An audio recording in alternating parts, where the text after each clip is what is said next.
Welcome to Reels on the Rocks, the show where your host Whiskey and Sweet Tea discuss film from the unpretentious perspective. Blockbuster Indies is the name of the game, and tonight's topic is the early 2000s rom-com My Big Fat Greek Wedding. Don't forget to like, subscribe, hit that notification bell, and as always, please be advised that spoilers are ahead.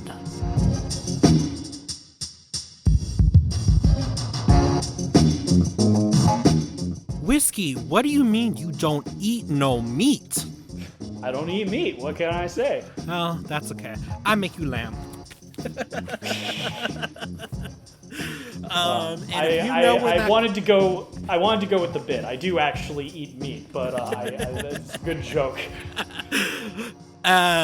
For those of you welcome back, carnivores. Yes, welcome back. And for those of you who know what that quote is from, who hasn't read the title yet, that is the movie of the hour. But per usual, before then, we have a little mini topic. Whiskey brought a little morsel to my attention. So before we hop into that, Whiskey, what are you drinking this evening? Good question. So, in the spirit of the movie that we're watching, I thought a rosé would be nice. So I found a canned rosé called Outspoken, which is also very in line with the protagonist of the featured film. So it's a bubbly rosé out of a can, which I also feel like is kind of, the goofy kind of family that we're talking about in the movie today. So cracking that open. How about you, T? What are you drinking? So I poured myself a small glass of ouzo, and I hope I said that correct. Right? I didn't have enough time to prepare for this one. I saw the movie days in advance, and then when I saw them drinking that, I'm like, I bet I could find that, but I don't think I'm going to have enough time to look for Greek liquor. So, all right, hold on. Let me have a sip of this. I've never had this before, so I only poured a small glass in case I hate this. Cheers. Cheers. Okay, well, it's official. I don't like things that taste like licorice or medicine. That's what it... Oh, man, I'm glad. It tastes like black licorice. Ugh. I hate Jaeger, which is weird. Some person in college told me, you'll like Jaeger bombs. Jaeger bomb, Jaeger and Red Bull, two beverages I hate. However, he was right. One of the trashiest college drinks is, I like it for some reason, and it's weird because I hate Red Bull and Jaeger. So I'm glad I didn't try ouzo, because I would have been like you. I hate licorice flavor. Yeah, so this is licorice. It's okay. It's not my thing. You're gonna react like the parents. Yeah, well, except they were just drunk the whole time after that. I mean, That's true. This is too much for me. Power to you. And mad respect if this is your drink of choice or this is culture yours. I can't do it. It's just not me. So it's Greek. It's Greek, Nico. That makes it better than all the other beverages. So all the other liquors wished that it was ouzo because ouzo is Greek. So as a backup, because I was really not sure what this would taste like, and the fact they were only doing it in small shot form had me concerned in the movie. So as a backup, I went to a place by me called Seven Brew that makes sodas, and I got one that's orange and apple mixed together. So, because, the roots of the Greek word millet, no, I'm just kidding. I'm not doing that. Basically. But, their last name, Portucalis, means in Greek orange, and the root of the Miller last name is the Greek word, I forget what it is, but is apple. So he makes apple and orange, they're different, but they're all fruit. So I'm gonna have that as my drink thing, because I can't have more of this ouzo. That was too much for me. You're right on. I'd probably be doing the same with you. But before we get into the feature presentation, well, first off, I'm just going to say, so our last thing, I just thought this was funny. We talked about Miller's Girl last time, and there was a bit of an update. So SAG actually responded to it, and it sounded like they were... So I wasn't aware of this, but so if you're working with SAG actors, you do not have a choice as far as sensitivity or intimacy coaches. Like, if you're working with a SAG actor and they want one, you just have to get one. So I didn't know that. But from what it sounds like, the intimacy coach on that movie had signed an NDA and kind of went against it to speak to all those publications, so they're in trouble for that. The whole situation's funny because no one talked about it except for the intimacy coach, and they seem to get in trouble for it. So my conspiracy theory stands. I think that it's a big nothing burger. I just think it's funny that SAG responded to it. So because of this stupid publicity event, they might be cracking down on things. I hope it was worth it, Miller's Girl. But what's interesting about that is I went ahead and I read a little bit about the movie afterwards. I'm actually kind of confused now. So, you know me, I like to know what's happening before I see a horror film or things like that. And sometimes you tell me not to do this. But I went ahead just to see what was up with it. And I read the parents' guide. And it sounds like there isn't even a sex scene, which is what I'm confused about. It seems like, from what I could piece together, and I could be completely wrong here, it seems like Jenny Ortega's character, you know, wants something from this professor guy, and he's like, no, so she's trying to, like, I don't know if she's trying to ruin his career or seduce him or something like that, but he's not having any of it. So I'm very confused as to what this is. It doesn't sound like it was a relationship. It sounds like Jenny Ortega's character is crazy, but again, I could be completely wrong here. That actually kind of lends credence to my conspiracy theory, because I said in our last episode, I don't think there's any outrage. I don't think anyone was actually disgusted by the movie.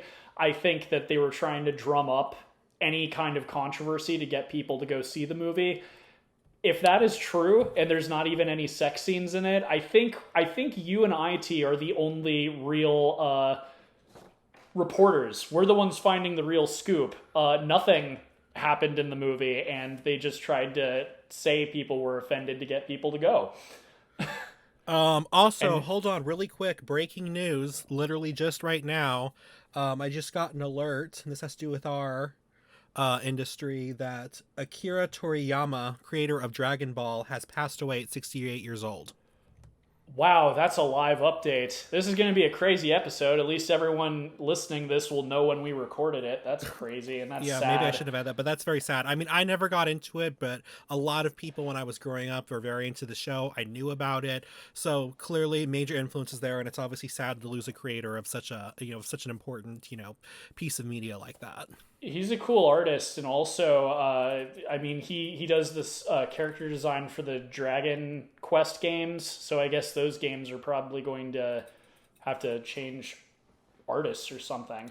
But going into the actual mini story, so Dune just came out the weekend before recording this. It's doing gangbusters. It actually doubled its opening weekend from the first movie. Wow. Which is crazy. I told you, but if anyone listening doesn't know, for years, I think since the creation of the website IMDb, Shawshank Redemption has been the #1 movie, more than Citizen Kane or anything else. Like, if you're talking about IMDb specifically, Shawshank Redemption was the greatest film of all time. Mm-hmm. Over the weekend, it was dethroned by Dune Part 2, so that's crazy. At least as far as like critical stuff. So, you know, congrats to that.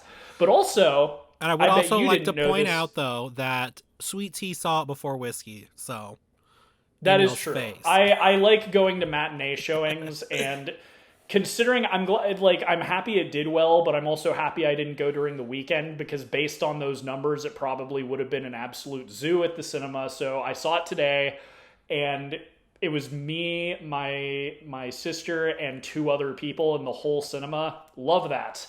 Although it would have been pretty fun to see people's reactions in a full. Sometimes I like going when it's busy, sometimes I don't. Yeah. But besides Dune coming out, the other great thing about this little story being tied to this episode, T, I bet you didn't know Atreides was a Greek surname. I did not. Fill me in. I always kind of, I don't know what Frank Herbert's idea was with that, but I think it's from the Oedipus sort of connections to the story of Dune. Someone knowing a terrible future is going to happen and being unable to stop it. I don't know, but Atreides is a Greek name, so it's actually perfect for this story. But going into Dune, I became aware that you didn't know very much about the history of the books. You thought the books came out in the 80s, 20 years which don't feel bad. I mean, like, so the thing about Dune, mini story time for me. So the first time I ever became aware of the series, when I was like in middle school age, my sister and I were watching Star Wars, and we were both, little kids, like little-ish kids, preteens. And she's like, "Did you know there's an R-rated Star Wars?" And I was like, "What are you talking about?" And she started describing this lunacy of a movie. And I was like, "What are you talking about?" And she's like, "Yeah, we have it." So we searched the DVD cabinet and we found it. And so we watched the 1984 Dune by David Lynch, which is a fever dream, especially like having no knowledge of the books. We watched it. We both thought it was weird. I thought it was kind of interesting, but I was just like, wow, what a weird movie. I think it might... No, it's not the first David Lynch film I'd ever seen, but I don't think at the time I knew who he was. Later, I was at Boy Scout camp, and one of the people there was a big Dune fan, and he explained to me that it was a book series, and he went on and on and on about all of the lore, which I found interesting, but I also couldn't really keep it in my brain because I was 13 years old. And that also kind of made me think, wow, these books sound cool, but I do not think I would be able to understand anything about them. Right. Now, fast forward a few more years in the future, I'm in film school. Like, I went to an art school and, majoring in film with other movie people. And I hear the story of a Dune movie that was supposed to come out before the one that I saw.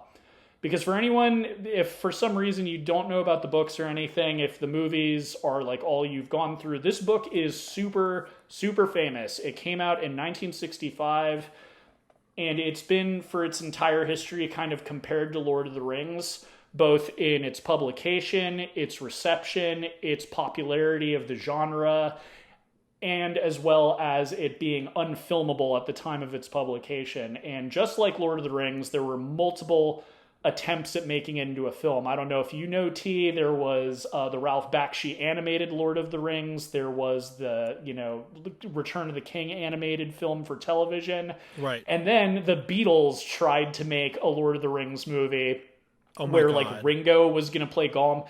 It's a whole thing. But so up until Peter Jackson's Lord of the Rings films, there just been nothing really substantially good, or, some people like the Bakshi movies or the TV special, whatever, but like nothing that's like a masterpiece film adaptation of those books. In my opinion, these new Dune movies are that for Dune, but if you're a film person, you know about Jodorowsky's Dune. And I'm hoping I'm pronouncing his name as best I can. It's so you don't know about this, but this, like, when I saw the Dune trailer years ago, and even when I knew that it was going into production, the first thing that came to my mind is like, is this going to be the adaptation of the book that fans want? Is this going to be the Lord of the Rings film for Dune fans? And in my opinion, it is, but it's had such a troubled history that's where my thought went, and that's where my excitement went before I saw the film, because now I'm kind of a Dune nerd, but that's just because I liked the first movie so much. But so Jodorowsky, he was a psychedelic surrealist filmmaker from the 60s, known for El Topo and the Holy Mountain. He's from Chile. He went to school in France, and then he moved to Mexico. He was big drug guy, really into psychedelics. His films are very trippy. I just love that he was a big drug guy. I was about to be like, do you mean like a cartel? Oh, you meant he liked drugs. Got it. Okay. But go on. I defend a lot of art directors, or artsy directors, not art directors, but like film directors that have like an artistic tint. I find this guy obnoxious. And before going into this story, for anyone who hasn't heard of this, one, this is an overview. I would recommend, if you find this interesting and you don't know about this Dune movie, you see the documentary Jodorowsky's Dune, which came out a few years ago. And for this episode, at least if you're on YouTube, I don't know if we can link things on Spotify or whatever, but I'm going to say his name. I used a couple of things. I used the documentary, I used Wikipedia and other articles, and I used this YouTuber called Frame Voyager, who did a really good like 15-16 minute video kind of summarizing the production of this film. So we'll link to him. Great channel, under 100K subscribers, making really good stuff. So just want to shout him out because this video was super helpful. But so Jodorowsky, he is a douche. Like we talk about like, you know, the whole premise behind our podcast is we're just a couple of guys talking about movies, and we you know, like to kind of joke around about the directors who thinks that their shit don't stink, and he's kind of one of those people. Okay. One thing, you know, I'm not going to go into this because it's a whole rabbit hole, and we've had enough episodes already this year with sensitive information, but he likes to throw the sexual harassment word around. In El Topo, there is a rape scene in which, in, you know, publications interviewing him, he claimed that there was actual penetration and, you know, bad stuff going on in that movie. So, and since then he's said that he was just trying to be controversial. Human being. He's yeah, I don't like him very much, but learning about him failing to make a Dune movie will make you feel good. So okay. He was, you know, his movies were really weird. They kind of remind me, what's that film that Lady Gaga really likes, The Color of Pomegranates? Yeah, I think it is The Color of Pomegranates, yeah. His films were like in that vein. El Topo, okay. the rape movie is like a cowboy movie, but it's really trippy. Holy Mountain is like, I don't even know how to describe it. But so at some point, he believed, probably from taking too many drugs, he believed a divine being told him he needed to make a Dune movie.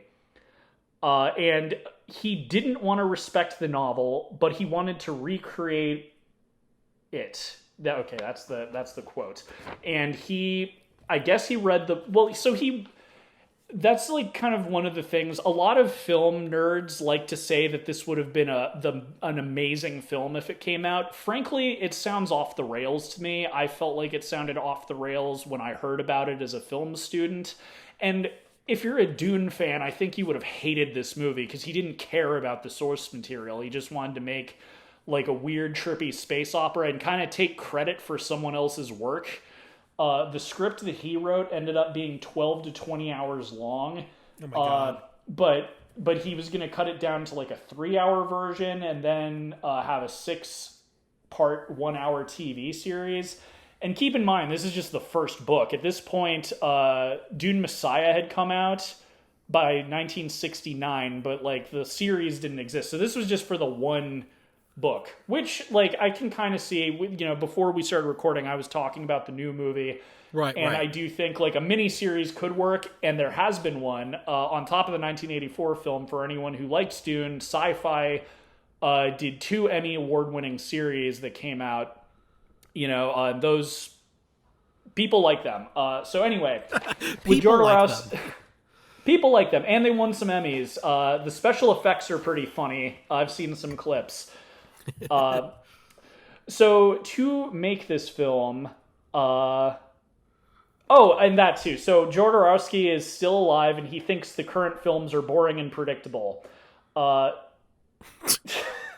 Yeah, so they can be understood by people. Good one there. I hate it when people take something that's based off of something famous that has either been read a million times or been adapted a million times or been referenced or something a million times, and then has the nerve to be like, it's predictable. It's like I just can't stand this guy. Everything. So like David Lynch a few years ago, he said he never wanted to see the new Dune movies. For him, if you know anything about David Lynch, those movies are like a war flashback for him. He doesn't hate Dune. He doesn't hate Denis Villeneuve. That film was like, it gave him PTSD. So like him, it's like just not reliving his trauma. This guy seems to think that somehow making a film understandable, I guess, makes it boring. I don't know. Like, you know, depending on who you talk to, different Dune fans are going to like this movie. I like it a lot. I'm a relatively new fan, and so far I've only read the first book, but I think these movies are pretty good. Fake fan. So No, I I'm just kidding. thought that was worth mentioning. He thinks the new movies suck. So going into this, he wanted to assemble what he called his Seven Samurai, obviously a reference to that film. Yeah. So his team of people, and this is going to be kind of the downfall of this film. You'll notice that there are a lot of very famous and expensive names on here. And that goes to the credit of our first Seven Samurai. He enlisted a producer named Michel Sodot, who was a French, producer who acquired the rights to the book. And this guy had a lot of money, so pretty much Jodorowsky went apeshit with the budget. Oh my god, I can only imagine. And I was telling you with Dune also that my theory is that Star Wars was basically made because Lucas wanted to make a Dune movie, but he couldn't because he didn't have the rights and he wasn't a famous director at the time. Yeah. I think I'm right, because pretty much from the time the book was written or whenever Jodorowsky talked to a divine being and got Sadu to get the rights, from that until 1976 and on to 1984, someone had the rights to Dune. So I think my theory is pretty right.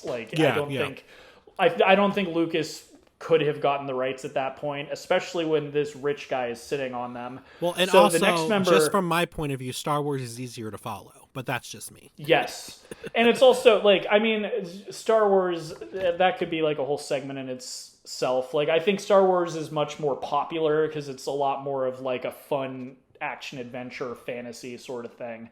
But so the next three members of the Seven Samurai are Jean Mobius Girard, Chris Voss, and H.R. Giger. So these guys were artists who were making the concept art, and they made a lot. And H.R. Giger, a lot of people might know from the Alien movie, and that comes up later. Because he was essentially... It seemed like he mostly focused on the Harkonnens, and he kind of based... H.R. Giger's artwork is all very biomechanical, and I think that kind of tied in with, the Harkonnens being very over-industrialized in the story. But so a lot of artwork that he made was for this movie. He made artwork outside of this movie, obviously, but if you Google H.R. Giger Dune, you'll see a lot of really cool stuff. But Jean Mobius Girard supposedly made 3,000 pieces of artwork for this movie. Oh my god. And his stuff's pretty cool. His stuff's a lot more colorful and less disturbing. But if you Googled his name and Dune artwork, you'd see a bunch of stuff that could honestly be hung in people's rooms. Number 5 for the Seven Samurai was Dan O'Bannon, who did the special effects, and I believe he was the same guy who did 2001: A Space Odyssey. Okay. For the music, Samurai Number 6 was actually a band. What band in the 70s do you think he would hire when money's no object? What band do you think would be doing the Dune movie soundtrack? Oh my god. Okay, I'm trying to think who was the 70s. Okay, don't laugh at me if I get this totally wrong and it's the wrong era. It's fine. There's so many bands. I'm gonna guess the Rolling Stones or something. You're very close, and actually there is a Rolling Stones connection. So he wanted Pink Floyd to do the music for the Dune movie. I can see that, especially with the Dark Side of the Moon artwork and stuff. I can see that. Yep. So our seventh samurai is also probably one of the more notable people. A lot of people who are familiar with the story know about this, but so Jodorowsky wanted Salvador Dali to play the Galactic Emperor. Okay. And I kind of love that he ended up. So Salvador Dali is a bit of a character in and of himself. He used to walk a ferret around. He kind of had a bit of importance to himself as well, and I kind of love. He was a jerk to Jodorowsky. So first off, he wanted to be paid $100,000 an hour. He wanted to be the highest paid actor in Hollywood at the time, so he would have been. Jodorowsky was going to try and use him for 7 hours, so that would have been $700,000. Oh my god! In the early 70s, for his role. And for the rest of the movie, they were just going to use a dummy and say that the Emperor had a robotic double. But that's like, I thought they can't have robots anyway. I'm not even gonna get into that. Go on. So Salvador Dali also was very adamant. He designed a throne for the Emperor in his Dune movie, and he was like adamant that this is what the Emperor would sit on. It was a dolphin toilet where like basically the dolphins are like shitting into each other's mouths. And he would be sitting on that. Okay, you know what? I want to hear less about this guy and his ideas. Tell me less. Right?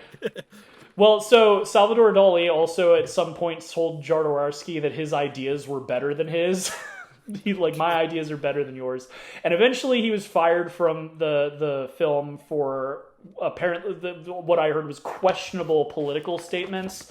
So not sure what that means, but well, it was the 60s, so, you know. It was. So basically, the film was in development for 2 years, at which point $2 million were spent on it. Before it ended up failing, it had a projected budget of $15 million. And I think back then, that was like ridiculous. It was ridiculous, and it was not sustainable, and because of that, pretty much this is the reason the film went under, is just reckless spending to the point where nothing was even being filmed, and he had already spent $2 million. It was burning a hole in the pocket of Mr. Sadu. So some other cast people that were notable. I thought this was a funny story. So okay, so Baron Harkonnen, who is an actor who's someone that a film bro would be really into casting, who was still alive in the 70s, who was known for being pretty overweight. I'm assuming probably Orson Welles. Oh my goodness, you guessed correctly. So he wanted Orson Welles to play Baron Harkonnen. And the story, I got this one from the documentary, and I thought it was pretty funny. So Orson Welles was kind of overweight at the time. He was living in France, and he ate at the same restaurant every day. This was the point where he would order 6 bottles of wine for lunch, as well as a very rich lunch. So Jodorowsky went to the restaurant, flagged him down, and was like, hey, I want you to do this movie. If you do this movie, and this was, he thought he could spend all of the money in the world. He's like, I will get the head chef of this restaurant to be on set at all times to cook all of your meals and be your personal chef. Jeez. And so Orson Welles said yes. Frankly, I feel like he would have said yes anyway, but yeah, I mean, hey, whatever. But so that was another. Obviously, I don't think any money was paid because they never ended up filming anything. But that would have been neat. I would have liked to see him as Baron Harkonnen. And the other crazy cast, and this was kind of controversial. It would have been if the movie ever came out. So Jodorowsky, in El Topo, in the scene I was talking about where he said he did some bad things, he played the character in the movie as well. So he liked playing, casting himself. But as for the role of Paul Atreides, Jodorowsky cast his own son. And for the 2 years that the movie was in production, his son had to do 6 hours of combat training every day for 2 years. Oh my God. Did he hate his child? I guess so. But, I'm sure he was in killer shape after 2 years. That's crazy. And and that too, the fact the movie was never even made. Like, imagine just going through all of that for no reason. A couple of other people who were cast in the movie before it was canceled. Gloria Swanson, David Carradine, Mick Jagger, the Rolling Stones connection, Udo Kier, and Amanda Lear. So basically, as I said, what the demise of this film was just the reckless spending. And also all of the artwork you find online, if you Google Jodorowsky's Dune, if you see some of the stuff they were drawing, it's like there would have been no way to produce all of that, for the set design and costumes. It's insane how much this movie would have cost. But in 1976, Sadu sold the rights to Dino De Laurentiis, who wanted to make a Dune movie and was not going to go nuts with all of this. So in 1976, he got the rights, and initially Ridley Scott was going to do the Dune movie for Dino De Laurentiis. Okay. That fell through. However, most of the people that worked on this movie ended up working with Ridley Scott for Alien. And that's where all the H.R. Giger artwork came from. Like, a lot of it is just reused for Alien, from the Dune movie. Famously, Ridley Scott did not write Alien. Some guy, wrote it and pitched it as Jaws in space, and so it was probably cheaper to produce. That's what happened. So technically, Alien exists because of a failed Dune movie. And then a few years later, Dino De Laurentiis passed on the directorial role to David Lynch, and that's where the 1984 movie came from. And the rest is history. But it's just one of those things. The documentary, as I said, is just called Jodorowsky's Dune. It's a rabbit hole. It's really crazy hearing what they were planning for this. And a lot of film people lament it as like one of the greatest films ever not made.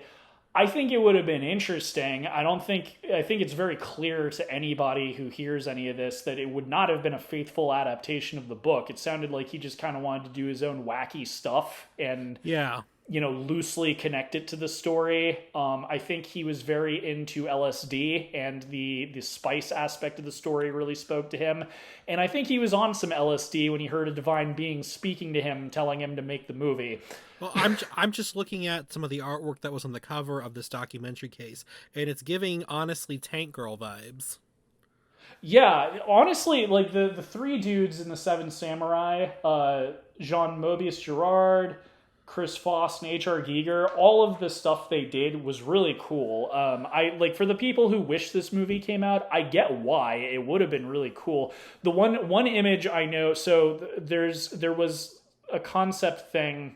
I think this was a clip from the documentary I saw, but so the Emperor's throne room in his version of Dune, obviously, it'd be Salvador Dali sitting on his weird dolphin toilet, but his throne room would have had animals on the ceiling, so like a giraffe and an elephant and a tiger, and they would have done it, with like optical effects, but it would have been like, he would have been right side up, but everything else in the throne room would have been upside down on the ceiling. That's weird. Which, again, is not in the book at all, but it's like a cool visual thing. It's almost like he just wanted to use, like you said, just the one aspect, probably the spice aspect, and go wild with it. Yeah, and I think, again, I do think that there is an argument to be made about film adaptations being their own thing, but it sounded like he just kind of wanted to not have anything to do with the book. I'm not even clear if he's ever read the book. There's like some things that make me think he might have, like him making his son do combat training. It does make sense on the sense that Paul Atreides, was like taught how to fight since he was a baby, and that's like a whole thing in the story. So there's like aspects of it where maybe he was somewhat informed, but it sounds like he hadn't even read the book and he just had like a drug-induced delusion where a god told him he needed to make the movie. But it's one of those things where like that is kind of it's this like mythologized. Yes. I was gonna say, just like like I said, I kind of agree. The film adaptations should have like their own identity too, which is fine. But the point is, they're adapting the source material for a reason, because they felt that was a story they wanted to bring to life, and of course they make some changes they'll make sense, make it fit into something that's absolutely fine. And it has its own identity. But it sounds like what he wanted to do. And I've actually kind of had this complaint when you read about some things that are adapted, and you're just kind of like, why did they even adapt it? Why didn't they just make their own movie without... It's like, why did you... It's because with what he's doing, it's like, it sounds like he didn't even need the intellectual property of Dune. If it's going to be so different from it, just make your own... And I've never understood why people do that. It's like, make your own movie. But I also think, it's interesting. I was reading like you said, the tagline for this documentary, the greatest sci-fi film I think never made, or fantasy film never. It said something like that. And that's interesting. But it's also with the fact how this guy was just running around like a loose cannon with all this sort of stuff. We've talked about this before. A lot of times directors need to be honed in.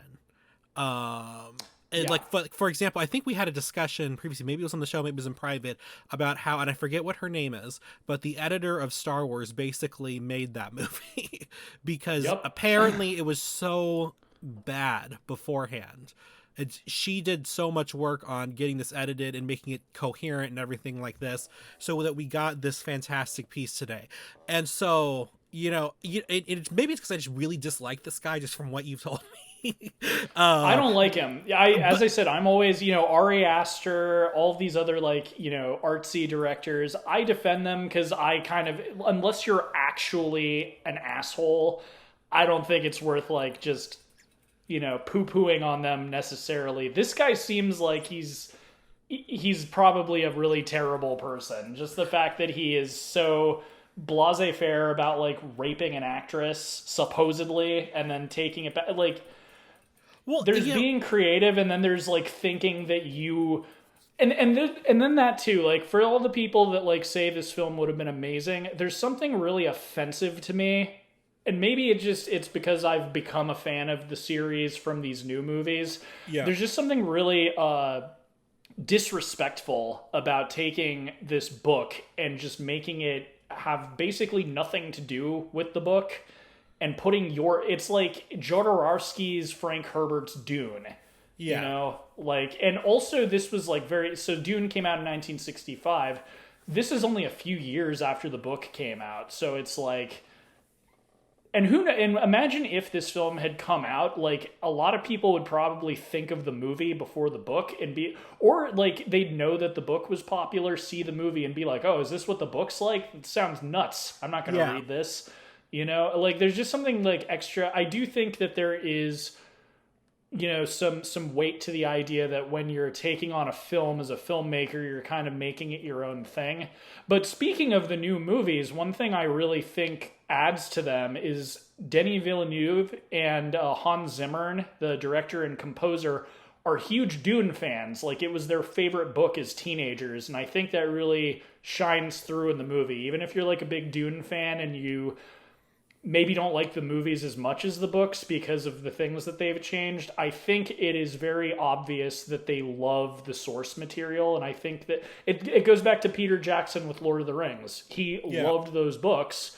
And I think that really shines through in those films. They are Peter Jackson's movies, but they are like a faithful adaptation of the book. And I think that's what's making these Dune movies hit so hard with people who, frankly, again, with how they've been doing at the box office, not everyone going to see Dune knows or cares about the book. And I think that's where you really have something special, is like when people who do not care about the books are watching the movies and enjoying them despite how odd they are. Like I think there's something really special about that. And I don't think that would have happened with this movie. I think even if everyone in the world had gone to see this, it would have been so overblown with the budget that it never would have made its money back, and it would have been so strange that no one would have liked it except for like weirdo art house people.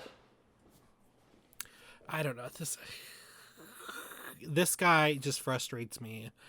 I hate him, and I really hate that the documentary had that tagline. I'm like, we need to not gas this guy up. Please. So we'll be reviewing El Topo on our next episode. Oh my god, no. That's awful. He's now on my list. I have my list of people I don't. I'm just kidding. It's so now Careful, my list. T. We're gonna be on a CIA list if you don't. I have a list of. It's basically Martin Scorsese and now this guy. Any feds listening to this show, you legally have to tell us if you're a fed listening. Yeah, you have to tell. If you're listening on YouTube, put down in the comments if you're a fed. No, but anyway, I thought that was a fun little story. You weren't really aware of it because up until these new movies came out, you didn't really know much about Dune. So I just thought, and that too, it's like one of those stories that keeps coming out. Obviously, we are not the first people to cover it. There's a whole documentary out there. And as I said, if you found this interesting, I would highly recommend seeing the documentary, Jodorowsky's Dune. And as I said, we'll be linking his channel in the description on YouTube. But Frame Voyager, excellent video on it as well. But into our feature presentation. What movie are we reviewing again? Okay, into the El movies. Topo? into movies people actually care about. No, I'm just kidding. Dune. We will talk about Dune. Whiskey and I both saw. We will talk about it We're in our sa- in we're our end of saving it year for the episode. finale, Yeah, baby. we're gonna save it for the episode. I just really just don't like this. I'm just gonna call him J guy because his name is weird. Anyway, okay, so today. Not today. So this month we're talking about indie films that, you know, sort of were smash successes, because indie films usually aren't.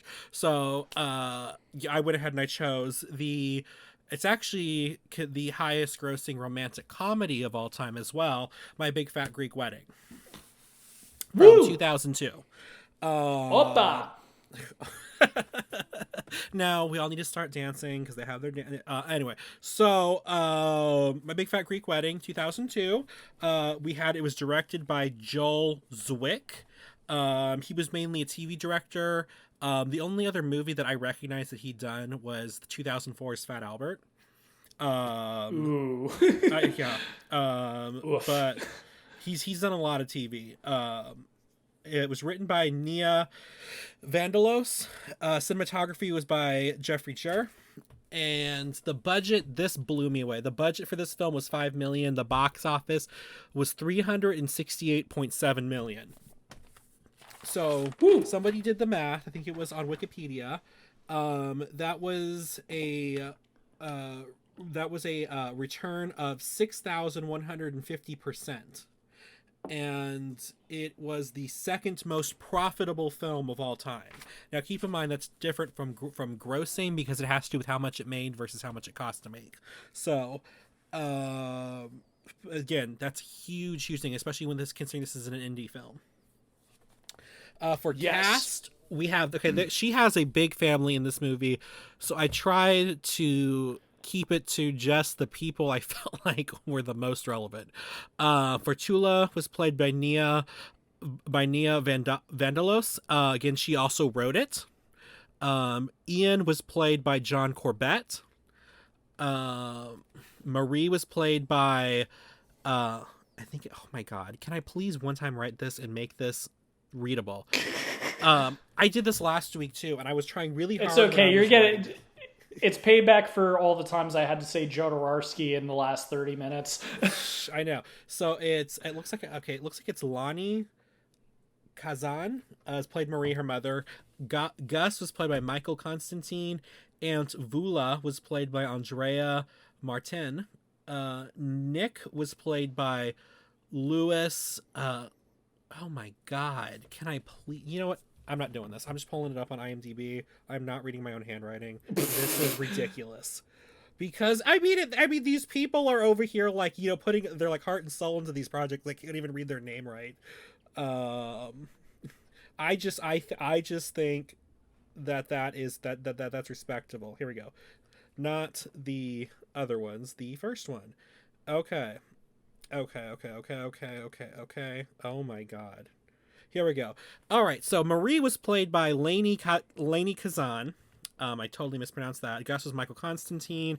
Aunt Vula was Andrea Martin. Nick, her brother, was played by Louis Mandylor, and I will come back to him later because there's actually something interesting about his career. Angelo was played by Joey Fatone, who you may recognize as a former member of NSYNC. Nikki was played by Gia Carides. Mike was played by Ian Gomez.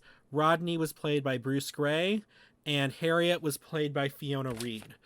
And then now we're going to go into awards. So this was actually nominated for one Academy Award for Best Original Screenplay, which Nia Vardalos was the nominee for it. She did not win. It was up for 2 Critics' Choice Awards for Best Acting Ensemble and Best Writer. Golden Globes, we had the Best Motion Picture Musical or Comedy and Best Actress in a Motion Picture Musical or Comedy for Nia Vardalos. MTV Movie Awards, Best Breakthrough Female Performance for Nia Vardalos. People's Choice Awards, Favorite Motion Picture, and then the Favorite Comedy Motion Picture, which it won for that title. The Producers Guild of America Awards. It was nominated for Best Theatrical Motion Picture. The Screen Actors Guild, Outstanding Performance by a Cast in a Motion Picture. Writers Guild of America Best Original Screenplay, again for Nia Vardalos. So, not tons of prestigious awards I can normally go to, but definitely what I like to call the People's Awards, the awards of the people, although it did get, like you said, an Academy Award nomination. So before we get too into discussing, how the film came to be, you said you had seen this before, correct? Oh yeah, this is my third time, I think. Only your third? Oh my god, you had such a deprived childhood. You know me, I'm not super into romantic comedies, but this is, it's a good one. It's I have to be in like a mood to see it, but it was nice seeing it again. I do like this movie, and we'll get into that once we're getting into our... I am curious, what did this lose to? I'm trying to think what came out in 2002 that would have been, a writing thing, because I do think... Like, the whole story, you're going to get into the story of how this was made. I think that's, like, one of the most inspiring things about this movie. But who did it lose to at the Academy Awards for Best? So, Best Original Screenplay. It was up against Gangs of New York, Y Tu Mama Tambien, Far From Heaven, and it lost to Talk to Her, which was written by Pedro Almodovar. Talk to Her? Yeah. I don't I've know. never even heard of that. It's a 2002 Dang, Spanish. I gotta say, out of those nominees, I think it should have won. To be honest, I agree too, especially when you look at the legacy of all those films. The only one of those that I think really has the. I mean, I've heard of Y Tu Mama Tambien, but I don't think that's one that is like a widely. I mean, outside of like the film world, is one that's really widely discussed. I've heard of it. I haven't seen it. I know also a friend of mine years ago recommended me the show because I was like talking. I'm always on the fence. I'm constantly trying to learn Spanish, and I'm okay at it. But I feel like one way that would be good is like to watch stuff in Spanish. Yeah. And a friend was like, "Oh, this show's really funny. Like it's a good show to watch." And still haven't been able to. Maybe it is on Hulu. I don't know. It's one of those I've been wanting to check out. But so I've heard of that one. That's one. Yeah, that's part of the reason I asked was because I was like, oh, I wonder if it won to something really good. No, I've never heard of I don't think so. Like I said, Y Tu Mama Tambien I've heard of, but mostly because Alfonso Cuarón kind of blew up when Roma won a bunch of awards. I mean, he was big. He did his. Well, he's been blowing up for a while. Like we've talked about him. He did Little Princess, Y Tu Mama Tambien. He did my favorite Harry Potter. Yeah, film. The third one, which is also my favorite Harry Potter film too. He's great. And also he's one of those like artsy directors who isn't a douche. So I like him. He's not one of my all-time favorites. My opinion of him has always been he's definitely, after watching Roma, a cinematographer first and a director second. Yeah. No, same thing with Gravity is a great movie, but that's another example of what you just said. Like I completely agree. He's a cinematographer first. I think that's why I like his movies, but I also think that kind of keeps them from being very deep. Like, again, Gravity was a great movie, but there wasn't much going on outside of the action. Like, his Harry Potter movie was really good, but he didn't write it. Like, that was based on the book and stuff. So, he added his, like, visual... And same thing with The Little Princess. That was, like, a remake of, like, a 30s movie. Well, it was actually... it was actually an adaptation of a classic children's novel. Which was made into a 30s movie, and then it was remade... Anyway, my point is, like, I agree with you. I think a lot of what makes him so good is he has, like, a visual flair. Yeah. Because, like, his Little Princess movie, in my opinion, I think it's better than the Shirley Temple one. That was incredible. Especially when you look at the fact that this is supposed to be a children's movie, the amount of attention to detail it's put into the visual language in that film is amazing. But anyway, let's get back to this movie. Because could go on about Alfonso Cuarón for a while. But so this is really good. My history of watching this, as I said, I'm pretty sure this is the third time I've seen it. First time, kiddos, back in the day, you didn't download Netflix. There was something called an in-flight movie. And I have family members in a different state. And so as a kid, I traveled a lot. And me being into movies, I actually used to go into the, magazine thingy in the airplane and see what movies would be playing and get really into that. And one time it was My Big Fat Greek Wedding. So I watched this for the first time on an airplane. And I don't think I was very excited for it when it was the thing playing, but hey, I'll watch it. And I knew even as a little kid, like, that it was a big deal. I think I was in like third or fourth grade when this came out. Yeah. So, like, I knew that it was a big deal when it came out, but I, little kid, not understanding everything. But I watched it and I enjoyed it. And then at some point, a girl I was dating wanted to watch it when we were watching movies, and I was like, "Oh yeah, I like this. I'll put it on." And rewatched it, enjoyed it again, and unless I'm forgetting another time, this was like the third time I watched it. So that's like my history with it. So this was never so it's interesting with this movie in my house. I did never saw it in the theater, but this was always a movie that when it was on TV, we had it on. And I don't know if this is a phenomenon in other people's houses or not. Maybe it isn't, because I guess, like, for example, it sounds like you watched a lot of your movies through either seeing them in the theater or physical media. But like, because like in my house, movies were always just constantly on growing up, just as background noise. So if it was a movie that my parents recognized or something, they would just have it on. So this is one that was like, because especially after it came out and it got big, it was like on all the networks for like the longest time, with it being an HBO movie, or at least distributed by HBO. It was on there all the time. So it's like when it was on TV, it was one of these ones that we just always. So I've seen this a lot. I've always loved this movie. It's definitely, at least among my family, and I think among other people too, is a very quotable movie. I kind of put it sort of in the same vein though with Mean Girls as far as its quotability. I don't know if people do that, but it's one that I've quoted a lot. It's one my family quotes a lot. So it's been a very big part of my life. So it's always been one that I really enjoyed, and I'm kind of glad I get to share it with our audience here. So going quickly, into the backstory before we talk more about, because I also want to talk about why this became as big as it did, but I want to talk a little bit about the backstory and how it got made. So as you heard, the main actress Nia Vardalos she was the writer. Also, she wrote this. So this, according to a Hollywood Reporter article written just last year by Seth Abramovich.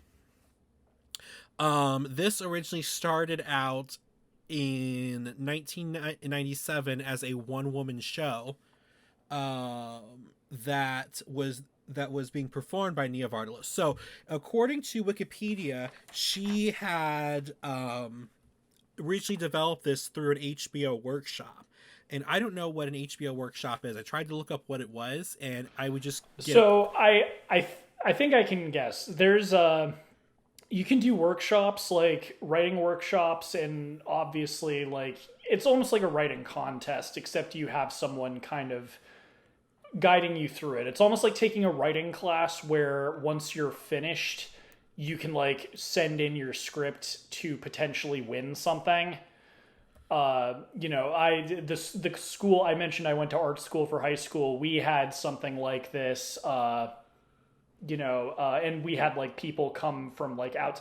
It was weird. We had like people from Hollywood like entering as like, even though they didn't go to the school. So it's like a contest where you're taught how to write the script, and then when you're finished, you can like send it in to potentially get made or sent to like an agency or something. Mm-hmm. So that's what I'm guessing it is. So. Yeah, because I tried. Yeah, I'm sure you're right, because I tried to search this up, and all it kept resurfacing back to the Wikipedia page for Big Fat Greek Wedding. Or I finally got it. I think it's now turned into the Warner Brothers Writers Workshop, which is where you can send in a script and stuff like that, and you get feedback. And then they'll make it, and then they'll shelve it immediately after making it, and then say it's a tax write-off. Yep. Which to me I find incredibly fishy. So according to the Wikipedia page, also it says that she developed this in the workshop, and they tested it in Chicago, Toronto, and Europe.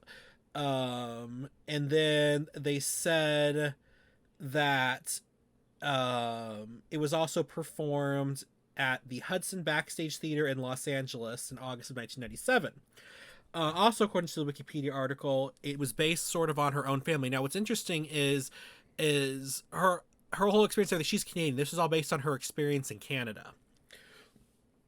So again, so she did. It was a 45-minute monologue. She performed this kind of in different parts of the world, and they said the monologue became so popular and would have constant sellouts because I guess word of mouth would spread through Greek Orthodox churches about this. And so, it's kind of like it's kind of like the phenomena as if people talk about, oh, we like to see ourselves up on the screen. It's kind of like maybe they're like, oh, this we're seeing our story kind of up there and being told. So going back to the article from Hollywood Reporter, they said that I guess Rita Wilson had seen a posting for it in some. It says the article literally says.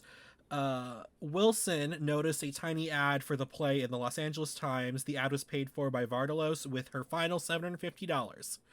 In the title, of course, I think being My Big Fat Greek Wedding. She made her laugh, and so she came to see it, loved it, and then she got her husband Tom Hanks to come see it.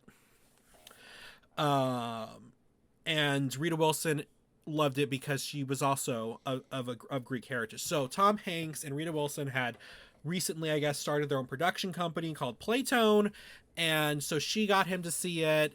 He liked it, and they decided, this is something we want to pursue.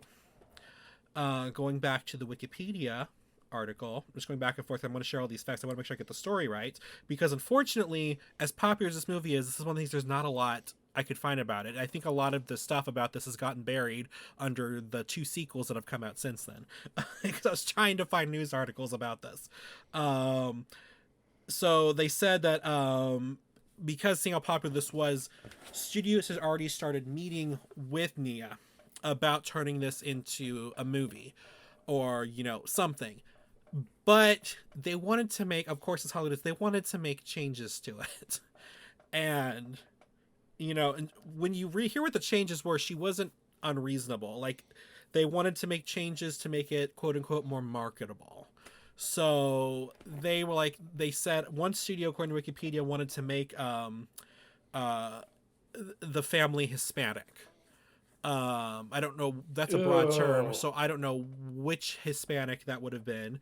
And it also said that they wanted to have a name play the main role.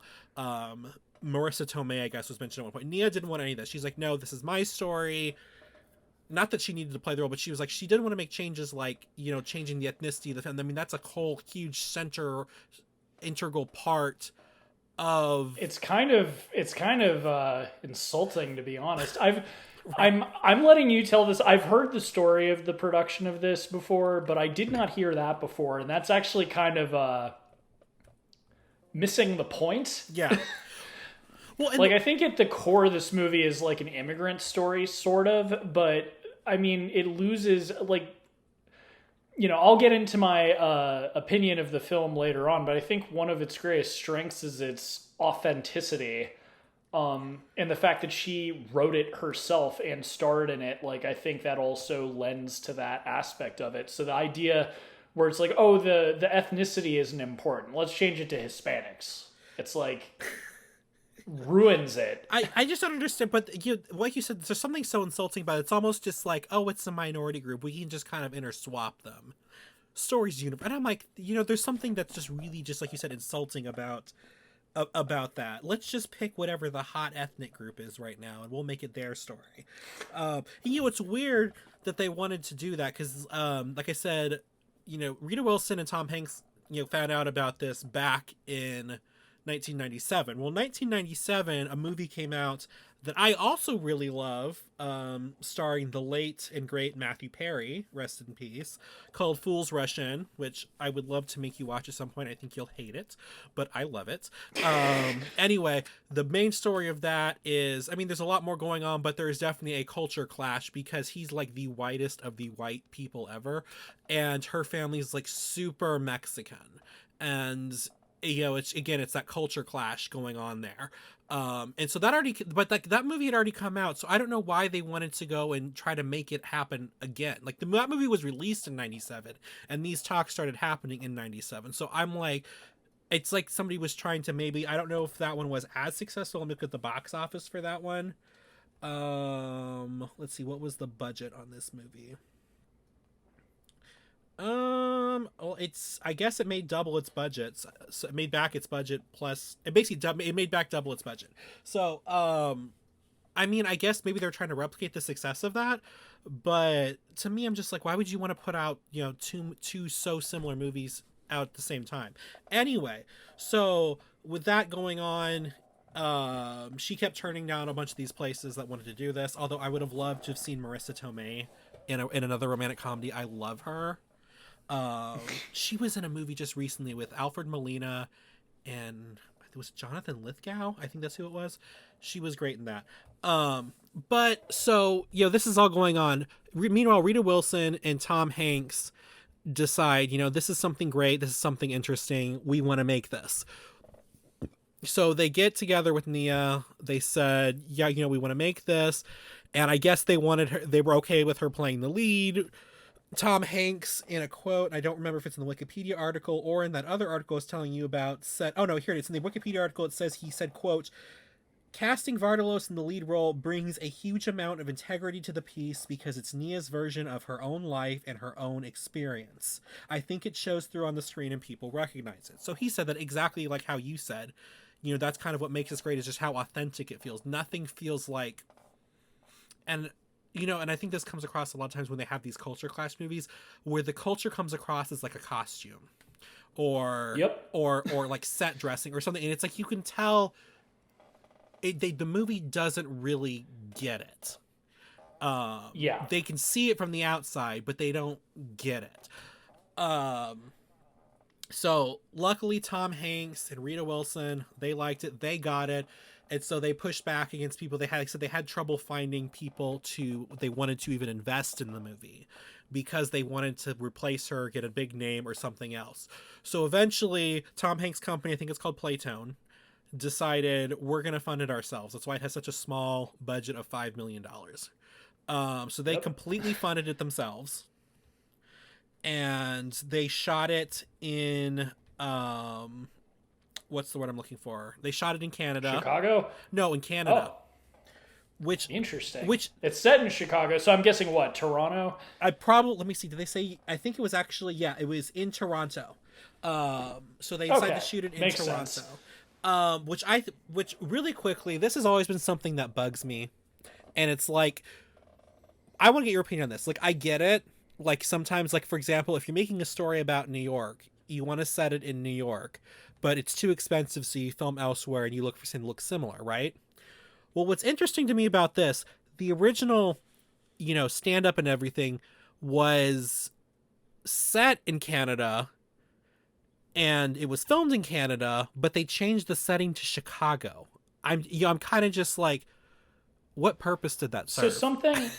So something I've noticed, I don't think it's really a thing anymore, but for pretty much a majority of Hollywood's history, it's like it needs to take place in one of Chicago counts, but I feel literally go back to any movie within the last like 70 years, it's always New York or LA. Yeah. And then if it's like a really old movie, it's like, oh, it's Paris or it's London or it's like you don't see this anymore as much, especially like with there's been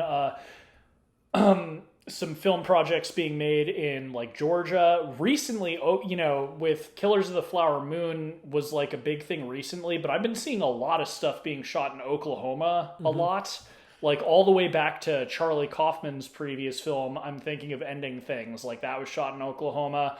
So there's kind of been this boom recently, and I think part of it is because of the cost of why does it need to be set in New York or LA? And I think it's a good thing. I think it makes things more interesting. But I think that's why there was like this kind assumption for years, like almost a century, where it's like, unless it is taking place in one of the biggest cities in the world, no one is going to care what's happening. And I think that's really dumb. I've even thought of like talking about that in some like future episodes, like Fargo, for instance. Like the whole point of that show and movie is like crime taking place in the middle of nowhere. And I think it's more relatable for people for things to take place in different places. So I agree. I think it's kind of funny knowing now, because I didn't know that aspect either, that she was Canadian. So knowing that she is Canadian and she was in the theater scene in Canada, and like I agree with you. It's like dumb that it takes place in Chicago, but for your question, that's why. Well, I mean, it's because for I just think it's funny. Hollywood thought. I just think it's funny that they made the effort to change the name, but they still had to shoot in Canada. They changed the story to take place in the U.S., but they still shot in Canada. I just think that that's ironic, you know. Oh, I agree. It's wacky. It just goes to prove why that's not even a thing anymore. Is it's so stupid. Like no one cares where it takes place unless it has a point. Because that is a good thing with this movie. Is like it doesn't matter where it takes place. To be honest, it didn't even need to take place in a city. Frankly, it has no bearing on this plot. It just literally needed to take place outside of Greece for it to work. That's like exactly. That's the only important thing. So we talked about how this was her telling of her life. But what's interesting about that is, in the movie, her fiance Ian Miller, as her dad keeps calling him by his full name, Ian Miller. But Ian Miller he has that best friend. It's like that fellow teacher or whatever. That he hangs out with. Yes. So that is actually Nia's husband in real life. Oh, that's funny. And his name is also Ian. So interesting. So her whole one woman show was basically about their marriage, because he actually converted over to Greek Orthodox to marry her. It's like a whole thing. So literally they were telling their story. What a nice husband to allow her to mac on a handsome guy for the entire movie. Like, it must be nice, like, to be like, oh, this really attractive man is basically playing me. But at the same time, that's pretty cool. It's like, oh, hey, by the way, it's my movie. I'm going to hire this hunky dude to play you. And you get to be like a frumpy, goofy guy that I have a weird interaction with at the restaurant at the beginning. What's funny about that is he almost was Jason Corbett, I think is what his name was. He was also almost not in the movie. So, again, according to Wikipedia, and let me make sure I'm pulling my facts right. So according to Wikipedia, they were basically in Toronto doing pre-production. And they were at some restaurant somewhere. And he was there because he was eating there too. He was also in Toronto. He was filming another romantic comedy called, I think it's a romantic comedy, maybe a romantic drama, but I think it's a romantic comedy called Serendipity, which again is set in New York. And they overheard him talk about how he had read the script for Greek Wedding, and he was upset that because he was filming, he wasn't able to go audition. And so they basically approached him and offered him the role on the spot. But I love speaking of serendipity, just like right there. But that's how he got that part. She was also part of a kind of storied theater troupe, if I remember what it's called. It was called like Second City, I think is what it was called. Oh yeah, dude, Second City is huge. It's like the SNL of Canada. Yeah. You've got I forget what's her name. She's in Schitt's Creek, and she's Kevin's mom in Home Alone. Oh, so you're talking about Catherine O'Hara? Catherine O'Hara is a Second City alum. So is Eugene Levy is too. Eugene Levy's one. The guy, he was in a Little Shop of Horrors, Honey, I Shrunk the Kids. Oh, I know the guy. He was also in Ghostbusters. I forget what his name is, but I know who you're talking Exactly. You know who I'm talking I Yeah, can Second City. It's see basically the Canadian Saturday Night Live. So not only was he in that, but also, where did my notes go? I set them down. I'm gonna do a lot of editing on me losing stuff during this podcast. So also that was in Second City, and I'm pretty sure Nia knew her from that, was Andrea Martin, who played Aunt Vula. Nice. So she was also Second City. Yeah, I thought she was familiar. I was thinking the whole time, I'm like, why does this woman seem... I've seen her in something. There you go. I love her. So I like anything I've seen her in, she is fantastic. So I love her. But yeah, so we have a lot of Second City. So there's a lot of, and like you talked about earlier, this is a very inspiring story. This is a lot about people coming together, and you know, this is really like a tale for networking and knowing the people and everything like that. So because she got you know, Aunt Vula, and then you know, because they all know each other, you know, they've worked together. It's a Second City. Now that I've really kind of looked into it now because of this movie, they're all over the place. They are great, and they all seem so chill. So it's like the polar opposite of SNL, because SNL like fires people because they're asses half the time. Yep. Like, you know, I don't know that much about Second City, but I so far haven't heard anything like that yet. But so yeah, so It's just because Canadians are nicer. You know, some stereotypes are true. some stereotypes are true, and we like them. So that was you know, so that's how that happened. Like I said, this was a huge success. It was the highest gross, according to box office measures, the highest grossing rom-com. And it, like I said, it had a return rate of 6,150%. Oh my god, I cannot read today. I am all over the place. You know, I think it's the ouzo. I'm blaming the ouzo. It's that licorice flavor. It's just it's rotting your brain.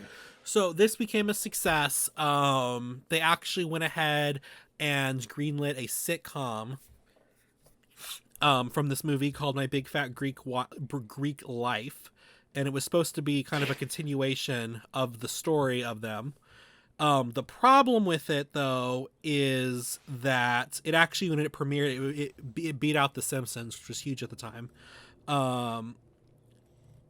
The problem with it, though, is it suffered from, what I can tell, the fact that Jason Corbett didn't reprise his role. I'm sorry, I keep calling him Jason Corbett. Oh, John Corbett. Oh my god, I'm all... Oh, this is a mess. This is my big fat podcast life. But so John Corbett, he did not reprise his role in this sitcom. So they went ahead and I'm trying to think. I know Michael Constantine was in it. I think her brother was in it. Cousin Nikki was in it, and her mother, Maria. So did the show actually get made? Yeah, it did. It was on for one season. Okay, so it probably wasn't that great then. Well, they said it had strong ratings. It's one of these things, though, where it kind of faded out as it went on. But the other problem is so they made the issue of they couldn't get the husband back, which, like, that's a huge deal. And the other thing, my guess is because he was probably, I think this is when he was on Sex and the City at the time. I don't know if the time went up. He was one of Carrie's love interests. She was awful to him. Gotcha. Poor Adrian. Justice for Adrian, everybody. If you know, you know. And so he didn't come back, and then she changed the names of the couple. So in the movies, it's Tula and Ian. Well, in it was Nia and Thomas. So it was a little weird, the premise. It started off strong. I don't think it got negative reviews. I didn't look too far into it. It just seemed like people just weren't that interested in keeping it going. I think that is kind of a big problem. If you don't have the same actors and you're changing names, like, you lose a lot of the interest of the people who liked the movie. Well, so I remember when I showed you Working Girl, and that even got adapted into a sitcom later. But again, the problem is they didn't have the same actors or characters. So like it was actually Melanie Griffith's role in the sitcom was played by Sandra Bullock, like way back in the day. It was weird. It's like some things it just doesn't work. So that I think even A League of Their Own was adapted to a sitcom. at Well, some that's point in the 90s. recent. I don't know No, if it's no, no, no, still no, on, but no, oh no. wow, so there was another show Yeah, back in before the the 90s. Amazon one. That's crazy. I Uh, did not know that. but that seemed to be a thing at the time. It's successful. It could translate well to a sitcom. Let's try it as a sitcom. So, but that didn't last well. But then we went on, and it was just years and years. We finally got My Big Fat Greek Wedding 2. And then this just past year, we got Big Fat Greek Wedding 2. I think was either 2016 or 2014. I can't remember which one. 20, yeah, it was. I think it was 2016. I know it was when I was living in LA. So it was either 2016 or 2017. But I know it was like around that time. Okay, so yeah, it probably was. It probably was 2016 because I think I saw it the following summer back here in Texas. So and then this past year we had a Big Fat Greek Wedding 3, which some people said wasn't as good, but they tried their best to honor, because Michael Constantine, who played the patriarch Gus, had passed away I think either earlier that year or just fairly recently before they decided to go into production for that. So that's kind of the story of the franchise. It is considered a lucrative franchise, though, so that's really good. But so that's what's interesting. There's a quick side note. This was interesting to learn about. Is they said that they never had to worry about, when they were filming, that about craft services, because they said all these Greek restaurants would just make food and send it over to them free of charge. They didn't ask for it, but they would just do it. So there was always food to eat. But so that's kind of the backstory of the rise of My Big Fat Greek Wedding. What I do kind of like about this franchise is, even though this last one, wasn't as good as the other ones, nobody kind of left it being like, oh my god, what was that? They should have stopped after 2. So Yeah. it's so at least right now it's a franchise that hasn't outstayed its welcome or anything like that. So yeah, so that's kind of just the story of how it got made, and how we ended up with this very funny and it's touching and poignant film. So what was really interesting to me, though, is they said that they opened this originally as an indie film in a few theaters, and it got popular, so they opened it in a few more, then a few more, then a few more, and then it kept growing until it became a wide release, which was never their intention, because they never thought it was going to do that well.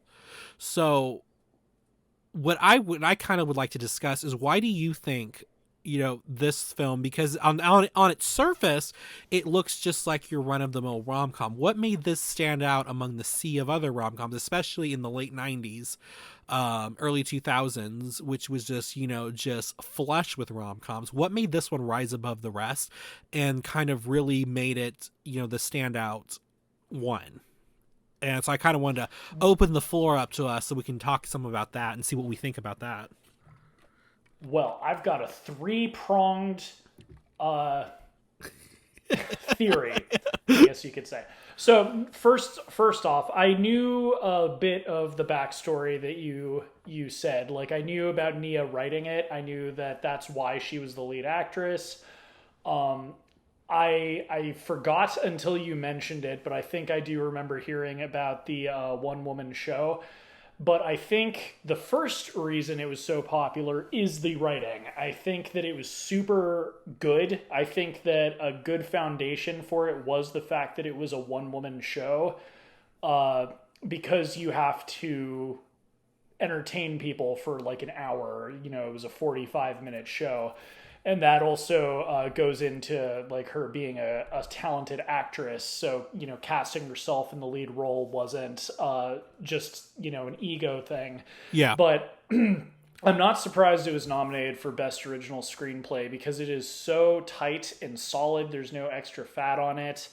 This is coming from someone who admittedly does not like romantic comedies in general, but this is just a perfectly well-written story. And I think that a lot of that has to do with the fact that, and I think that's also, I think it's kind of interesting that her one-woman show mirrors the reception of the movie, because it just started out, she was at some theater.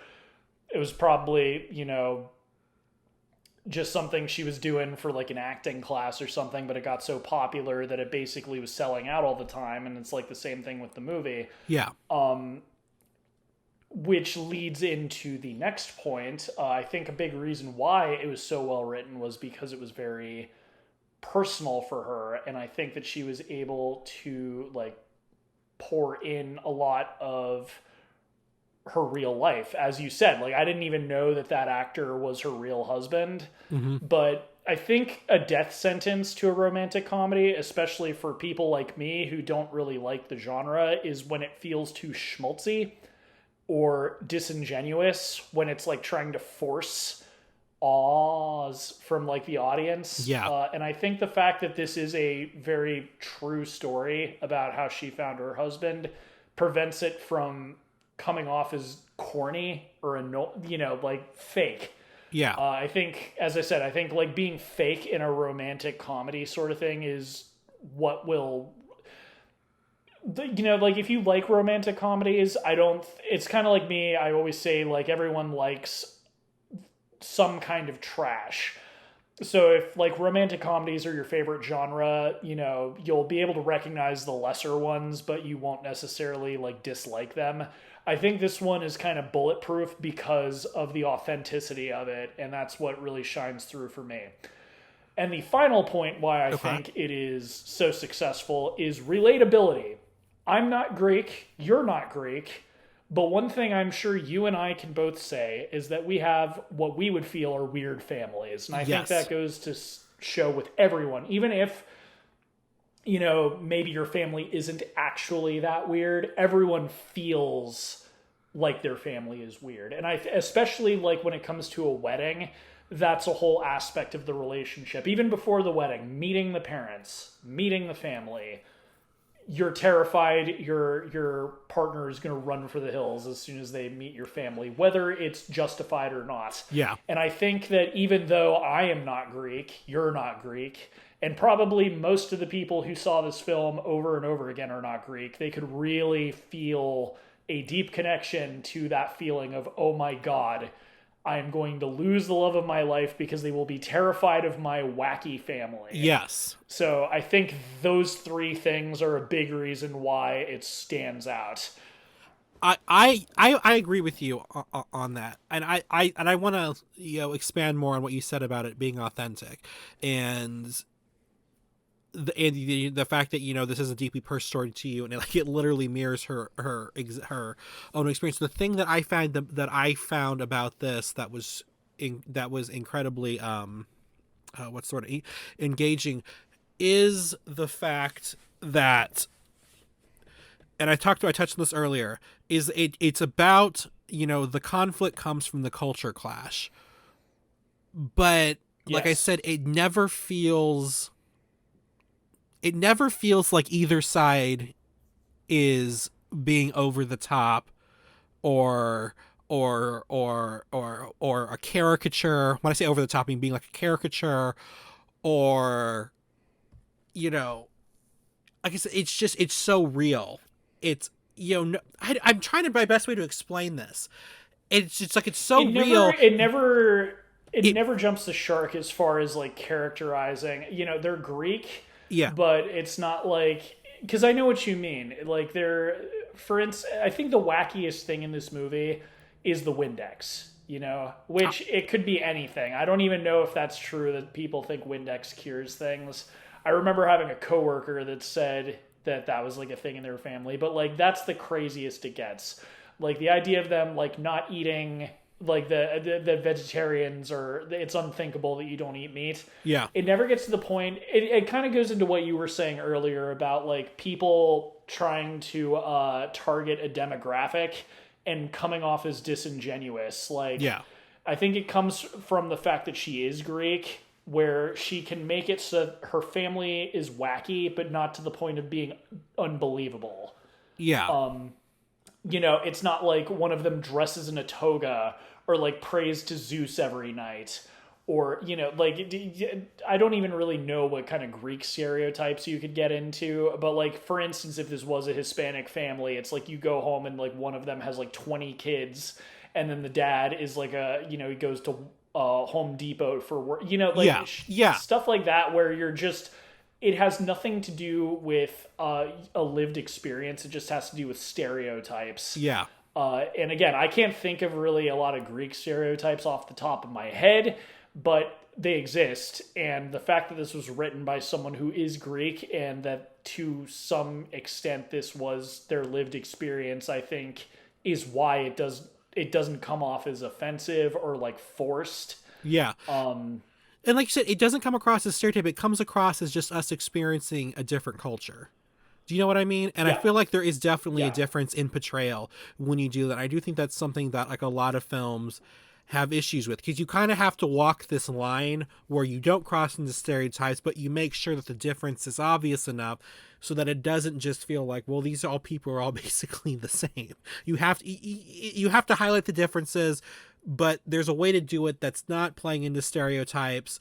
And like I said, the fact that it just felt, it's like once you get into her family and I think the fact that we are gradually, I think the way it's set up actually is that you gradually meet people. You start off with just her and her dad. You meet her and her dad, and then you meet some of the people at the restaurant in the family, and then you meet some more people that come. And I think the way that it's structured is that by the time you get to, for example, the big family gathering where his parents showed up and they're expecting a quiet dinner, and it's the portcullises and you know all the stuff they're doing, like they're out, they're gathering, they're drinking, they're dancing, they're roasting a lamb out in their front yard. They feel normal. Like at that point, it's not shocking to the viewer. It's more like we're over there watching, like it's almost like we're watching from the side, being like, oh my god, what are these other people gonna do? And I think it's just so smartly structured, the way we are introduced to her family and the Greek culture, is that it never comes across as shocking or bizarre to us, which is what I think keeps it from becoming a stereotype ridden film, which I think in the hands like of somebody else, like the first person that comes to mind, like especially this being a comedy from like the early 2000s, like Judd Apatow or somebody, this could have been like a cultural disaster. If I think, go on. I think one kind of distinguishing feature of this movie is who kind of is the star of the film. One thing, so I mentioned how everyone feels like their family is weird. For the majority, that's untrue, like everyone, as I said, you and I definitely think I've got some weird aspects of my family. I'm sure you would feel the same way if you were bringing your boyfriend home or something. Yeah. But for the great majority of people, that's just kind of, you feel that way. And oftentimes, like when someone's marrying into the family, it's like they're not that weird. Yeah. And I think there's kind of that feeling with the audience, because the whole time, every time I've watched this movie, I really like her family. They are weird, but they're likable. Yeah.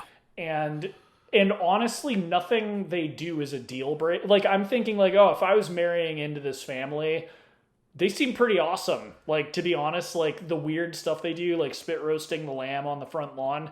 Yeah. Cool. It's a party, like, and I think that, so normally with rom-coms, I feel like oftentimes it's the couple that takes the center stage.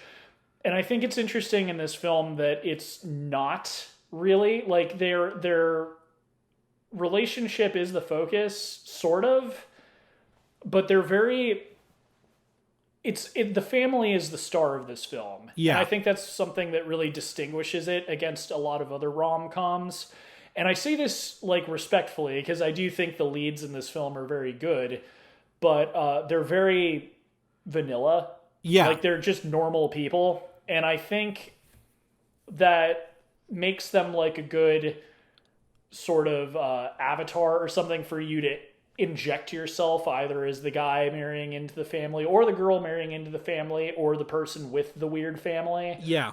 Almost like you imprint yourself on them, like, oh, this is me, this is how I feel. But I think the star of the movie is the family, and I think that's kind of it's very unique about this.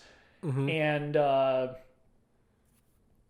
yeah, I'm gonna Well, try and remember what I was going to say. I well, had another point, well, but go ahead. and I know exactly what you're saying, because specifically there, what you're talking about, where you know they are vanilla enough for you to kind of, like you said, inject yourself into these two characters, but and I think I think the most obvious thing where that happens is when her cousin Nikki comes home with the bridesmaids dresses.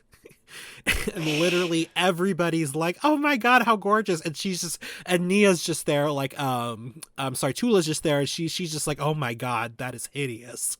But because it's supposed to be, the audience is supposed to think it's hideous, she thinks it's hideous, everybody else loves it. But like you said, they made these characters so easily so easy to fill their shoes that you can get into like what they're feeling and everything. And that's one, I do agree. You said the family is the star, of the film, and like you said, they're fun people. You want to be them. And something else I wanted to point out is, for the most part, even though especially there is a racial difference, I guess you could say. Technically, I guess they're both white, but culturally they're completely different. They never really delve into, what I call. I'm trying to describe how to describe this. The difference is the differences that was highlighted in the movie is that we're culturally different. It's not that we're not the same or anything like that. Like, it's like after they come over to the party, her dad has this thing. He's like, "We were so nice to them when they looked at us like we were weird. It's not going to work because we're just two different worlds." Something like this. They never really have a discussion or something that I don't even know what he even is. Bland white shouldn't mix with Greek white or something like that. Do you know what I Yeah, mean? Because it's like once he becomes I Greek think Orthodox, the dad's okay with it. He's just worried about, how the two families are going to bond. yeah, I think that's like part of what makes it very relatable. It's not one of those movies, like it takes place in America. It's the same thing with Canada, but like these countries are melting pots. And I mean, if you really get down to it, if you want to take a racial thing with it, I mean, Greeks are white, Yeah. so it's a white and white.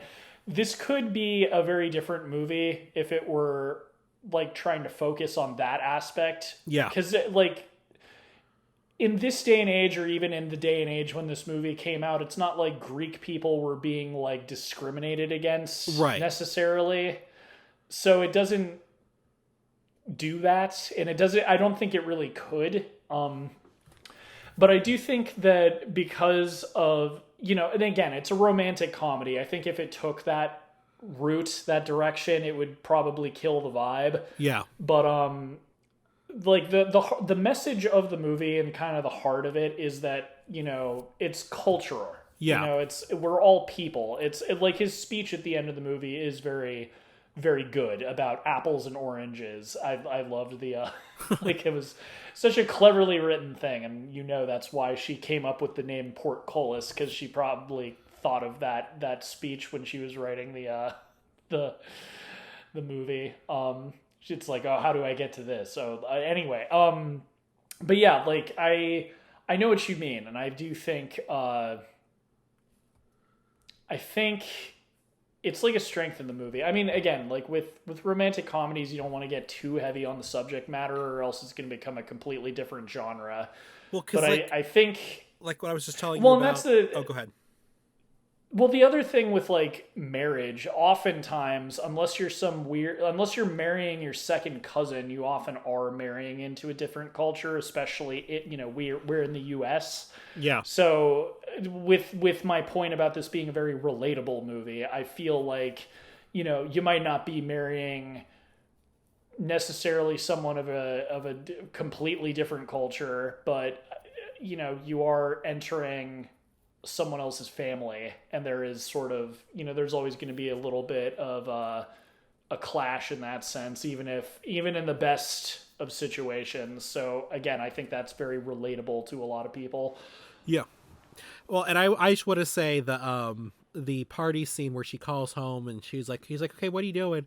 I'm peeling potatoes. Why? Because we need more. I peeled some this morning. How much are you making? Well, I have to make some for them and the family. And she finds out her whole family's coming.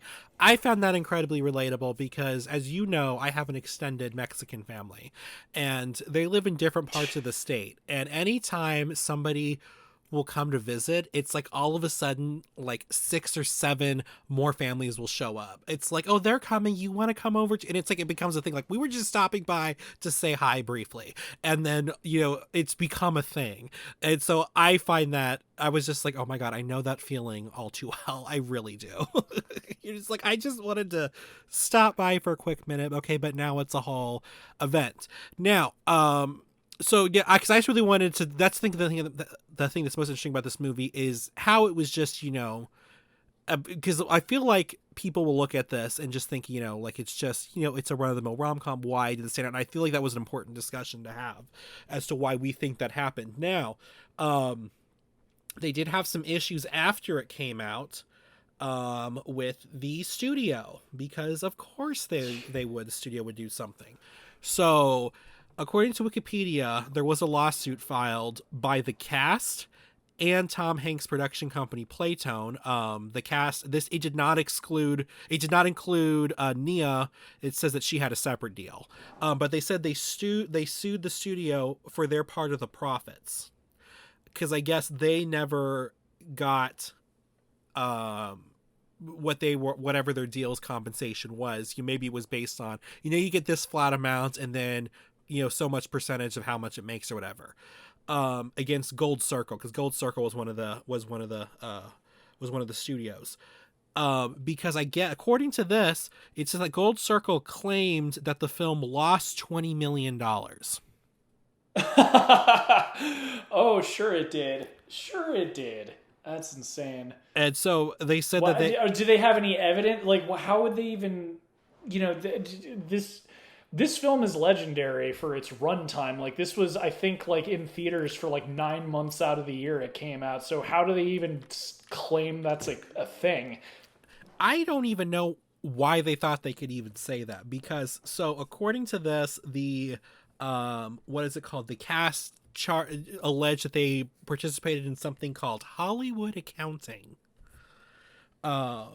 which I guess is a blanket term for the weird way that specifically people, companies in Hollywood, basically Wikipedia says it's the opaque or creative set of accounting methods used by the film, video, television, music industry to budget and record projects for creative profits. So, like, it's just a weird way they do stuff, and because they're not transparent about any of this stuff,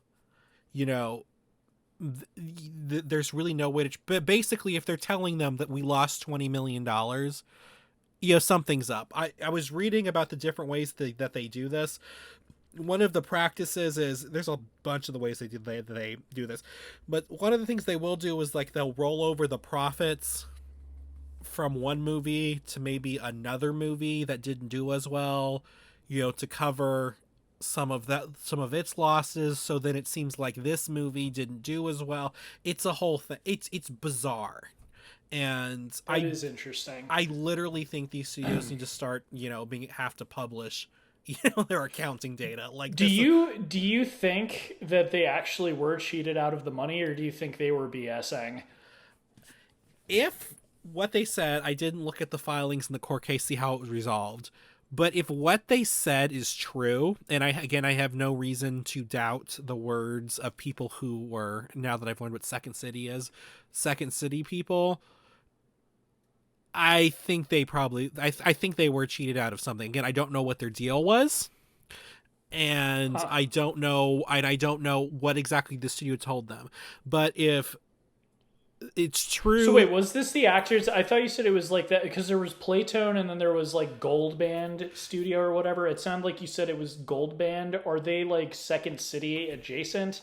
Or was this the actors that were claiming they weren't paid? Or so Wikipedia says that the cast, excluding Nia, excluding Nia because So excluding Nia, the cast was not paid well. the cast was not paid right, and Tom Hanks' production company was not paid what they were owed. And the reason Nia wasn't involved is because she had a separate deal with them, probably because she was the writer and she had other stuff. But the cast sued, and they sued Gold Circle. Whatever, Gold Circle is still around, so but they sued Gold Circle. Okay, so Gold Circle is the one who cheated them. Yeah, they cheated the cast. And they cheated Tom Hanks and Rita Wilson, allegedly, because I did not say what the judgment was. But I'm just like, but like you said, seriously, this is known to be the most one of the most, if not one of the most profitable films of all time. How can you even say that? Yes. No, that's why I had to ask. I'm like, what? Like, how at first I was like, when you said that, I was like, they're lying. They're trying to get more money. But when you say multiple of the actors say that, I'm like, I don't know. That's like, I thought it was the production company or something. Like, I thought it was Gold Band was lying. But now you're saying so Gold Band was the perpetrator, from what it sounds like. Yeah, it says according to Wikipedia, Gold Circle claimed that the film lost $20 million. Which I don't even understand how that would even happen, because it only cost $5 million to make. Yeah, especially when it made like $300 million. Like, that's insane. Yeah, so I don't even know how they even got there. But anyway, so anyway, this film though is legendary, as you've said. It is legendary not just among rom-coms. It's legendary in the film industry. It's legendary among indie films. Because it's almost like it's like My Big Fat Greek Wedding is like the American dream for indie films. You know, that's what they want, is they want the they want to be able to put their story out there and have it resonate with so many people that it becomes that it becomes something as big as it is. So that was My Big Fat Greek Wedding. Fabulous movie. I am going to be very, very biased here and give it 4 out of 4 pitchers of sweet tea. Well, like, since we're at the rating portion, I'm going to throw in a couple of extra. Another reason I think that, we've talked about the platinum standard for action movies in some of our reviews in the past. I'm going to say this is like the platinum tier for rom-coms. I really like this movie, despite me having only ever watched this a few times. This is like the basis on which I judge other rom-coms, and there's a few other ones that I can't think of off the top of my head like this. But it's literally a perfect movie, and for all the right reasons. I said that the writing was superb, and I think that is. And the other thing that I think kind of appeals to me personally, I think a death sentence for a rom-com for me, if it's just two hot people dating each other. Yeah. I really like that the leads, like Nia is a really attractive woman. I actually feel really great for her husband, because the two of them, it's like, dang, because her and her co-star, I was saying he was like really hunky earlier, but I like that they're relatably attractive. They're not like, Harry Styles and Zendaya. And I feel like there's a lot of rom-coms that do that for the star power, and they immediately make me hate them, because it's like, this isn't relatable. Oh my God, two supermodels are dating each other. What are the odds? My God. Like, yeah, I think the casting is really great. Obviously, Nia was cast because she's the producer and the writer and blah, blah, blah. Really great co-star. I did not remember him from Sex and the City, but that makes sense. I hate his haircut in this, but I feel like that also makes him a little uglier to be down on her level. So that's just like a me thing. But yeah, this is the platinum standard for rom-coms. And when we encounter another one, I'll shout it out. But this is like S tier for me. And, I talk about horror movies a lot for being like a great get-rich-quick scheme, and I think as much as it's not my genre, it's the same thing with like rom-coms or comedies in general, because it's the strength of the writing Yeah. You know, you could say the same thing for a horror movie, although there's plenty of cases where the writing is garbage and you've just got a good gimmick or a good killer or a good monster or something. Right. But with comedy specifically, or a movie like this, you really need to have the foundation set, and this is great. This is a good like chicken soup movie that's super enjoyable because of, well, actually, I you know me, I don't like to rate things perfectly, but I do have one criticism, and it is my only criticism of the movie. Is it the makeover sequence? No. It's something it's actually very objective, and you might agree with me on this. So one thing I love, there's one song in this movie that I feel like a lot of people associate as like the theme of this movie. It's that very traditional Greek song. You see it when she's going to community college. It's at the end credits of the movie. Yeah. And I remember when this would be advertised on television, it would play this song. Yeah. I don't. That song is awesome. And a lot of the music, and I think it has to do with the budget of this movie being so low, but a lot of the music is just like generic, schmaltzy sounding, you know, like stock romance music. Actually, I think you're right. When I was watching it this time, I was like, what if they made all of the music traditional Greek instruments? You could still play the same type of music to elucidate like the emotion that you're going for, but have it be those same instrumentals from that one song. Because it would give the movie a lot of character, and it would make those musical moments feel less like generic and less like they just bought it off of some like stock song account. No, do you know what I mean? I know, I totally agree. And actually, I read, and I don't remember exactly which one they did specifically mention when I was reading something about one of the scenes. I think it was when they were going to the wedding. I mean, going to the reception or something like that. The music that was played was actually borrowed from somebody else's movie. Ooh. I mean, yeah, I like, mean, not like, you know, stolen. Like they got permission, but because I think no, they got permission. But that's what whoever was composing, everything think he had that wasn't access to it. Nia's father would be happy in me saying that everything in this film that was not Greek music felt very phoned in and very. And again, I think it's because they couldn't afford to have like a full-on score. But that's the thing. Like anyone who's listened to the show, I don't like to give out fours very often. But I was watching this and I was thinking that this is like the only legitimate problem with this movie, but I do think it prevents it from being perfect. Oh my because God. if every song was Greek sounding, it would immediately it would stand out, and it didn't have to be like a full orchestral score or anything, but just give it that extra character. So still one of the best rom-coms of all time, mega amazing. I like this movie 3.5 out of 4. I accept that. I mean, I guess I don't have to accept it, but I actually respect though what you're saying though about the music, because music to me can make or break a film. So I get what you're saying. Yeah, and it didn't ruin it. It just makes it feel cheaper. Again, like it's not even like that the music didn't fit. It just, again, like that one song, and anyone who's a fan of this movie probably knows exactly the song I'm talking about. Like I said, at the end credits, it's the first song that plays. You think of this movie immediately. Now imagine if every song in the movie was like that. It just would make this perfect. And so, like, as I said, I'm trying to be objective with the criticism, and I feel like that is a legitimate thing keeping this movie from being perfect. No, I agree. Especially the farther we get away from the early 2000s, the more dated, like you said, the other phoned-in music sounds, too. Exactly. All right, so I'm very. But what do you guys think? I thought you were going to give it like a 3, but I'm very, very excited. No, to give it 3.5. And I love. This is one of the best.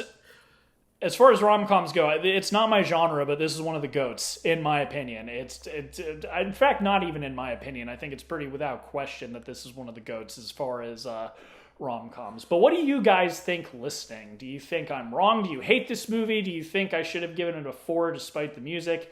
Let us know down in the comments. Let us know if you want us to review, what is it called? El Topo? No, we're not. No. Even if you request, I'm denying that. We're not. No. Jordan Nofsky or whatever his name is can fall off a cliff. Allegedly. And better yet, can you predict what our next Blockbuster indie film, or what was it? Indie mega hits is what we're calling it. Yes. Can you predict what the next film is? I wonder if you can, but let us know down in the comments. If you're listening to this on YouTube, if you're listening to this anywhere, feel free to check out our other episodes. We have a whole backlog. We cover several genres. And until next time, thank you for hanging out with us. I've been Whiskey. I've been Sweet Tea. Keeping it Kino. And suck it Scorsese. And next episode Oppa! we will be... Oh my god, Oppa! And I was gonna say next episode we will find out who won, the Academy Award. I ballot. hope T has. I've got a good feeling this year. We'll see if T has to get punished, and hopefully he's gonna do something awful, another... like make me watch I don't know, something gross. No, it has to be something on the show, and I've got something in mind. It's not that mean, but yeah. Speaking of which. Anyone who wants to see what I thought of a pickled pig's foot, feel free to check out our Oscar episode last year. But thank you for hanging out with us, and we'll talk to you guys next time. Bye, y'all.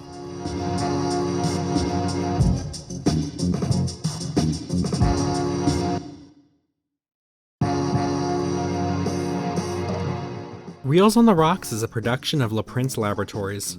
It is edited and produced by Alejandro Castillo, and features original artwork by Asa Esparza and original music by Pat Mars. Follow us on Twitter at Reels on the Rocks, and tweet at us with any movies or topics you'd like us to discuss in the future.